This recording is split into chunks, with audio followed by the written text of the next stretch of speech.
Things move around really quickly in the Gospel of Mark. We see that the previous moment to this gospel reading today was his baptism. As soon as he is baptism, filled with the Holy Spirit, what did the Spirit do to him? It said it threw him in the desert. Actually, the word there is in the Greek is like he just picked him up and he threw him in the desert. I don't know what you think about when you think about the desert, but most of us don't have much firsthand experience of the desert, at least the way the ancients experienced it. We see it on nature shows, right? But the desert was actually considered to be one of the three elements of chaos. We go back to creation to see that, where the earth was formless and void, and darkness is over the face of the deep. You see, there's three elements to chaos. Inhospitable things. We can't live with darkness. You might say, I'm not afraid of the dark. Oh, yes, you are. Especially, what was it, 1970s when the light went completely out in New York City. There were people in skyscrapers on an elevator for hours. You can't see in front of your face. That'd scare you, wouldn't it? Right. And the watery deep, they didn't like the ocean. It's scary out there. You know, have you ever been out to sea when there's a storm, waves 40 feet high? That puts the fear of God in you. You can't live with the water deep. And the third one is formless earth. You cannot live in the desert. So we might look at a desert and say, well, it's a pretty place, you know, desert flowers and stuff like that. They would look at it as cursed. Cursed. Matter of fact, they have names for it. Yeshimon Yalel. Doesn't that sound like the howling of the desert? Right. It is a scary place. Now, why would the Spirit toss Jesus in such a place for 40 days and for 40 nights? Well, the first thing is unfinished business. God had unfinished business to do. Because if you were an Israelite, you would understood that's history. God willed that Israel in the past would pass through the wilderness to cure them of their pagan ways that they took on in Egypt. You see, in Egypt, they were slaves. And Egypt is a symbol of the world. And the world wants to enslave us.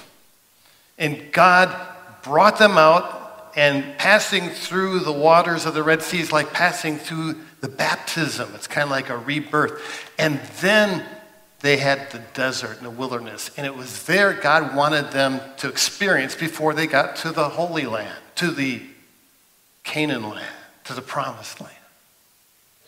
And of course, in the desert, there's no food. They had to depend on God for everything. There's no props. So there's no food. What does God do? Miraculously gives them manna. Oh, they see water, but it's poisonous. He sweetens it. Oh, there's no water. What does he do? He creates water from the rock. There's enemies. There's scary people out in the wilderness. What does he do? He saves them. So he was taking them through the wilderness to teach them to trust in him. And do you know what? Israel as a nation, they failed. What were they doing the whole time? Complaining and wanting to go back to Egypt, wanting to go back to the world. And by the way, that's kind of like our life too, isn't it?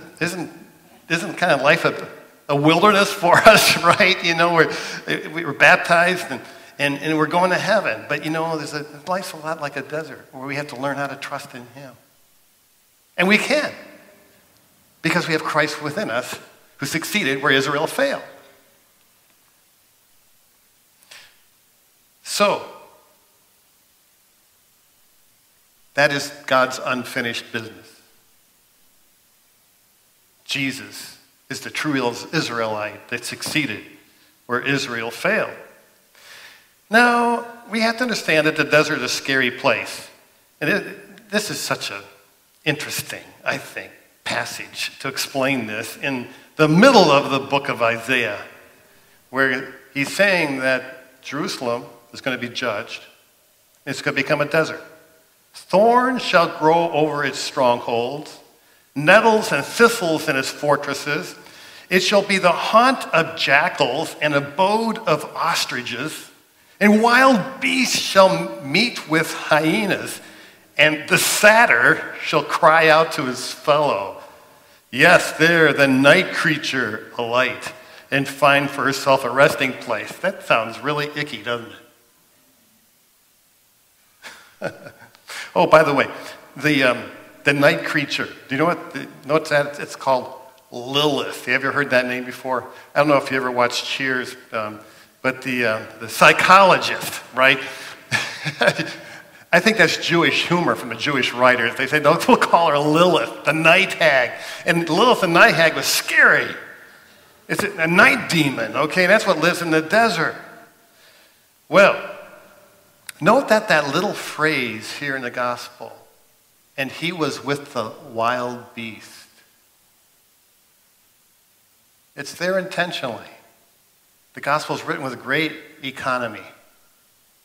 Wild beast, that's physically, but also spiritually. This is a scary theme.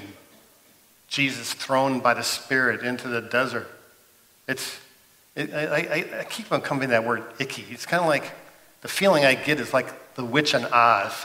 They were able to really create something that's really icky to the spirit.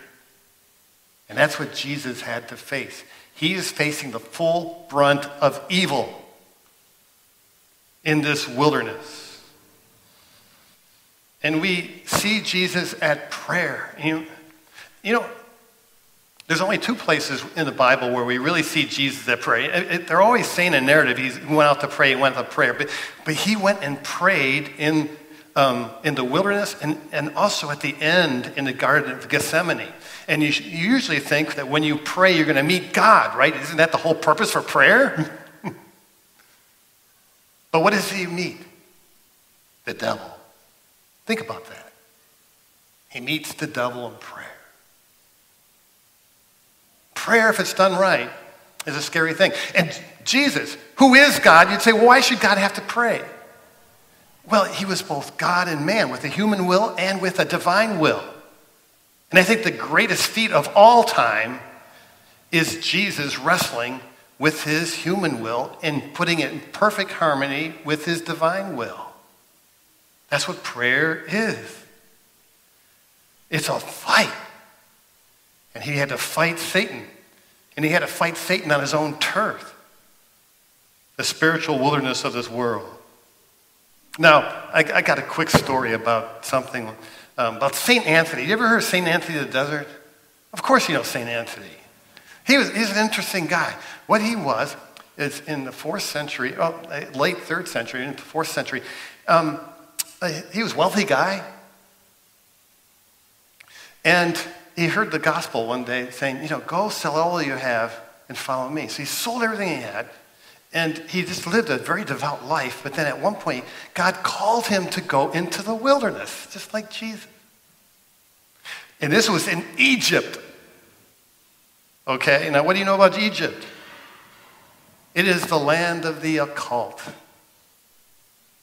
And that there are territorial spirits in the land of Egypt. You're going back to the land of the pharaohs. This is the land where the Egyptian Book of the Dead was written, and it had to do with tombs and the afterlife. And there's such an evil grip on the land of Egypt. But he went out into the wilderness and even into the tombs, and there he would fight the devil. You need to read about this. St. Athanasius wrote a story on this, or wrote his biography. And he defeated Satan on his own turf. And guess what happened? The famed, fabled land of Egypt with the occult, within decades, was covered with monks, people praying. And the nation basically converted. Now you may say, what has this got to do with me? Well, it has a lot to do with us. First of all, we have within and around us a wilderness. Within and around us, a wilderness. A spiritual space long dominated by Satan. Over the years, all of us have given him some sort of territory, haven't we? Think about the 7 deadly sins of pride, greed, envy, anger, lust, gluttony, sloth. These are the things that are gripping our lives. It's a wilderness. And just like God called Jesus into the wilderness, just like he called St. Anthony into the wilderness, he calls all of us into the wilderness of our own interiors to pray and to battle, to unite our wills with the Father's will like Jesus did. And secondly, we have to pray like Jesus. Jesus prayed as if his life depended on it. Jesus prayed as if his life depended on it. And it did. It did. His life and all our lives depended on it. And if this is true of Jesus, how much more is it of us? Praying like our lives depended on it. Because it does. And look how it ends in the gospel today. What did he do when he came out of the desert? He went out preaching the gospel, and he preached the gospel with such power. Because he preached the gospel, because he did his own soul work. He defeated Satan. He chased the devil out of the wilderness. And he's so effective. And that's what he's calling each one of us to do. Succeed as evangelists in this world. It's our call. Pray like your life depended on it. Because it does.